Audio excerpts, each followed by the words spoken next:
Hey, good afternoon. It's Jason from FafnerAntiques.com. And first of all, I just want to say thank you to my first subscriber. I got one subscriber the other day. So whoever that is, thank you. And if you're watching these videos, I'm going to try to put out some business behind the scenes information. And I'm not an expert. This is a learning process for me and hopefully for you. If anybody's watching this, looking to form an LLC or turn their side hustle into a little something more, that's exactly what I'm doing. And I'm starting off this, we'll say episode 1 of my LLC small business journey. And just last week, I put in the paperwork for my LLC, and still waiting because I didn't put in for the rapid form, paying extra money to get it done, which,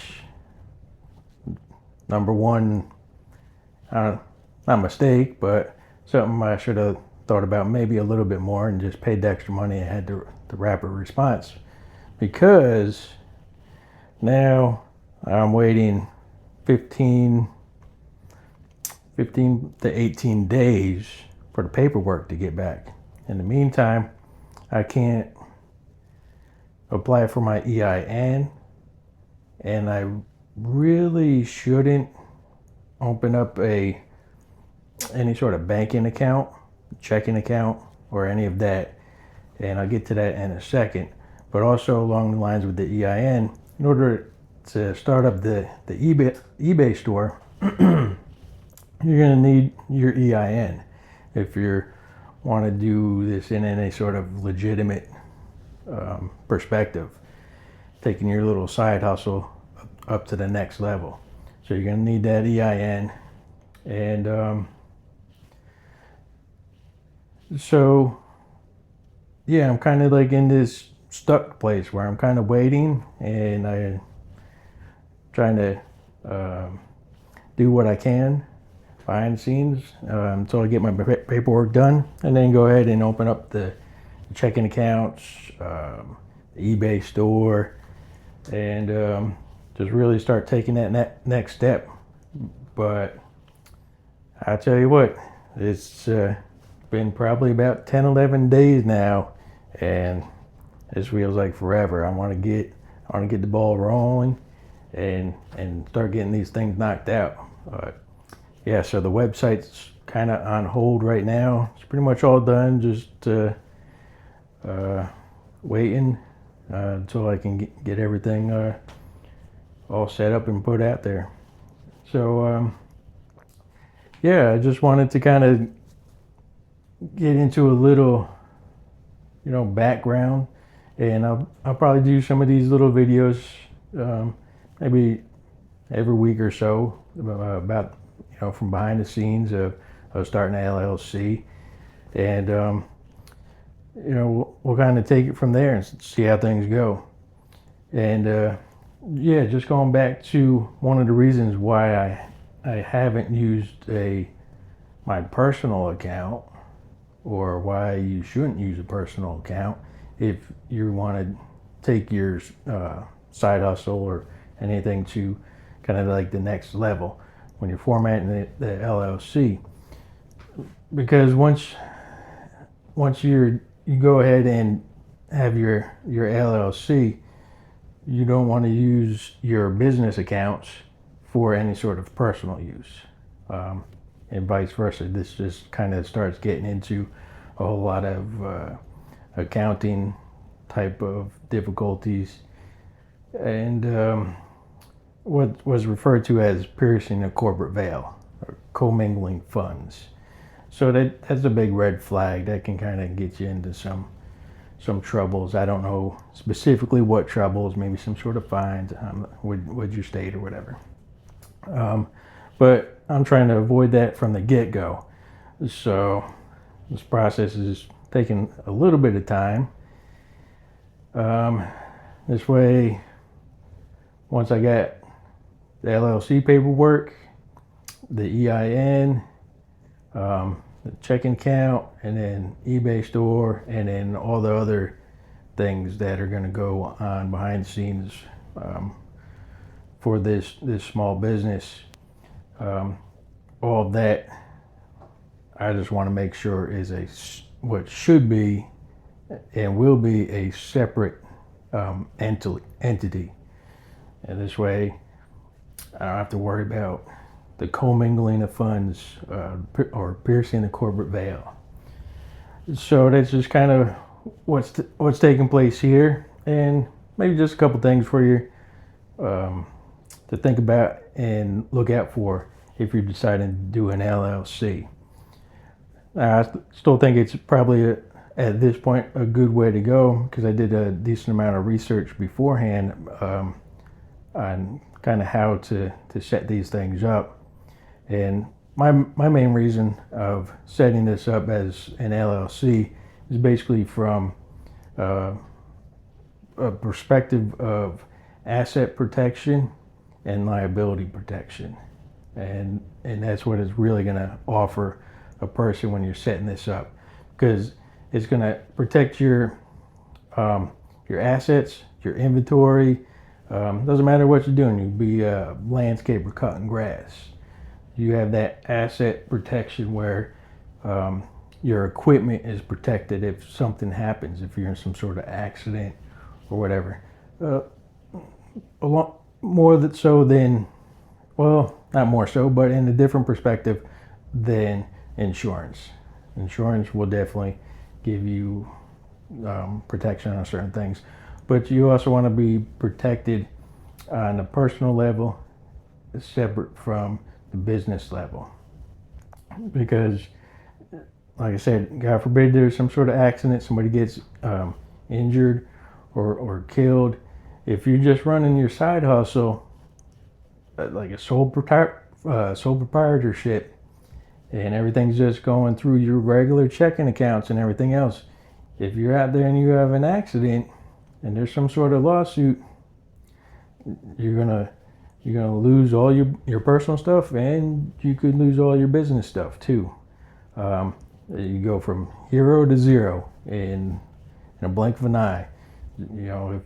So really look into it, think about it, and make your decision wisely. There's all kinds of benefits and different options in some other videos that I'll get into. And one of the things to kind of give you a little sneak peek that might have to script out a little bit better, because it gets into some details, but creating a little nest egg, I call it a little nest egg for the business, to kind of help the business grow. People are familiar with referring to nest eggs in their 401k or IRAs or things like that.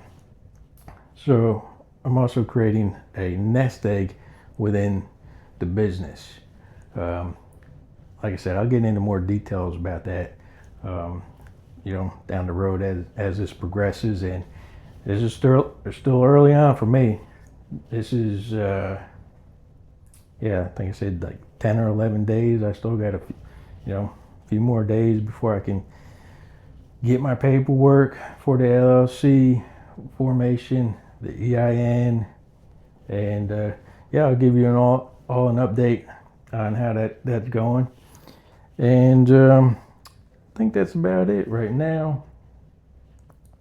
I'll give you a little peek what I picked up just the other day. Ran out to an estate sale. Now, I did upload a short video on the way back, and I was in the truck, a truck full of all these collector's plates. I know they're not a big ticket item, but I was at the estate sale and they had this shelf full of them, and they're all still in the boxes. This one here the People's Republic of China. Okay, look at this stuff. This is from mid 80s. There's a couple pieces from the early 90s, but most of it's from the mid 80s. Let me just show you the plates in here. Now, this all came from one single owner, and I don't think she ever displayed any of these plates. I think they just stayed in the box, because during the estate sale they were just all in the box, all stored away on the shelf, all pretty neatly, and there's none hanging on the walls anywhere. So here's that one that's from China. Let me get the glare off of there. I mean, look at these colors. These colors are still like brand new. The back of it real quick.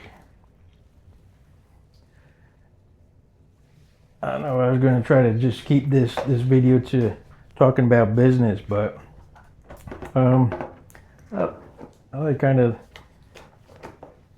I guess this is part of the business. You going out there finding these treasures and everything. To me that's the interesting part, and that's why I'm doing this. That's why I'm starting this. It's interesting. It's fun. I like it. Even though if you see that short video I made the other day on the truck, oh man, it was humid. I look like a hot mess. But yeah, I mean that's part of the deal here. I like it. I was out there, got to talk to a few interesting people, and yeah. So here's the next one. The plates from China. I don't know specifically how many. Probably over 20 different plates, all different, no duplicates. Same thing with these here. These are Russian legend plates, made in Russia. Okay, same thing. They were all still in this box that they came in back in the 80s. Take a look at this here. Each plate's got all kinds of paperwork. All kinds of paperwork. Actually, I'm just gonna hold this up real quick. Since of digging it out, I got a couple other ones that are loose, but let's take a peek in there. Get a little peek of that color. Man, things are still nice and crisp looking as far as the color goes. And that's why I was like, I looked at a couple of them. I mean, this really isn't my type of thing, but I ended up with, I think the final count was 124 of them. I'm gonna double check, but I think I got 124 of them. They were all just fantastic. No chips, no cracks. Probably barely been out of the box, because the color's just so perfect on them. So I got with the people running the estate sale. I said, I don't want to spend all day here looking through each individual box and picking through them. I said, just give me a deal on all of them. So we worked at a nice little deal fairly quickly, and then packed them all up, and here they are. Let me go through a couple more of these real quick. Yeah, here's one of those Russian plates. Look at this.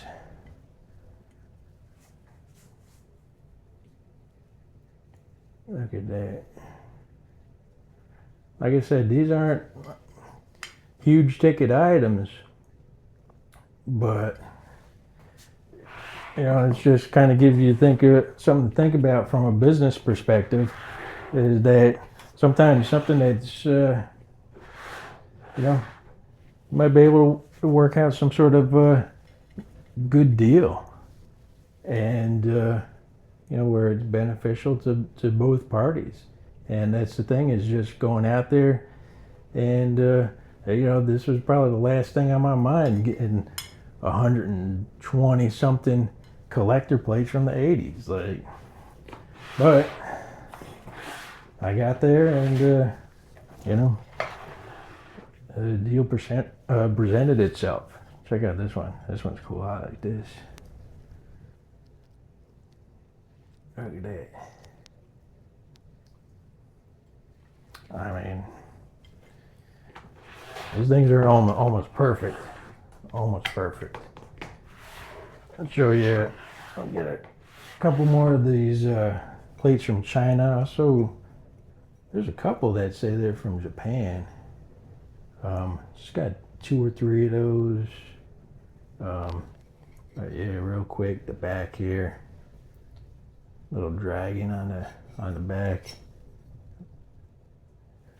And if you can't tell by the name Fafnir, I'm into the dragons. So, yeah, like I said, I could sit here for an hour or two showing you all each one of these. I said I got 120 something of them. Oh yeah, I'll show you these here real quick. Probably got about 20 of these. Gone with the Wind. Yeah.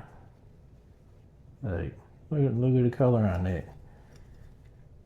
They all got they got the boxes, the paperwork, all from back in the mid 80s. There's another one, Gone with the Wind. Just wanted to give you a little peek at some of this stuff. Most of these are probably, like once I got my state paperwork back for the LLC, get online for a couple minutes, get the EIN, get the banking account set up underneath the LLC name, eBay store, so everything from eBay goes directly to the business accounts. Does not commingle with my personal accounts, and that's a key. And get that eBay store going, and then start getting some of these plates up on there, and a lot of the other stuff I've collected over the years. It's just gonna start going up there, and yeah, we'll see how it goes, and keep you all posted with updates behind the scenes, the business, and give you all some of the ideas and the thinking of how I'm building and growing the business, and also give you quick little shorts probably from the road when I'm out doing stuff, auctions, estate sales, flea markets, whatever. I'm gonna be all over the place, and so that's about it. We'll wrap it up on this one here. And once again, if my first subscriber, the only subscriber I got right now to date, if you're watching this video, I just want to say thank you. Whoever you are, if you want, drop a comment down in the bottom. Say, hey, that's me. And yeah, we'll see how things go, and I think that's a wrap for today. I'm actually gonna go check out this auction this evening, and yeah, we'll see what we can get. And it's Friday, and Saturday, Sunday, I'm probably out there running around depending on what the weather's looking like. So you might get a little short video here and there, me running around grabbing who knows what. I don't know what I'm gonna get. If the deal's right, I'm gonna get it. If the deal's not right, I ain't gonna get it. There's a lot of stuff I'd like to get, but liking it's not gonna pay the bills. And this is my business. I got some personal collections of stuff, but this is the business perspective. I can't like it. I got to make the deal. So, and like I said, we're going to be documenting this best I can. It's just me, and as if you can't tell, I that smooth of a talker. I'm not gonna give you a big smoothed out talking presentation. It's just me, rough crackly voice, hairy beard, and some random stuff I find out there that I think I got a good deal on. And yeah, we'll see how it goes. All right, now I'm gonna wrap it up, and yeah, we'll see what happens this weekend. This is Jason, Fafnir, Antiques.com, FAFNIR. That website should be up, and everything I'm hoping is going to be up by next weekend. But obviously, I'll put a video out before that and let you know how things are going. All right, go ahead, like, subscribe, drop a comment. Y'all have a question, concern, drop a comment down at the bottom. Like, subscribe, and maybe by the time I get the next video up, maybe I'll have 2 subscribers. All right. I'll see you all on the next one. Bye.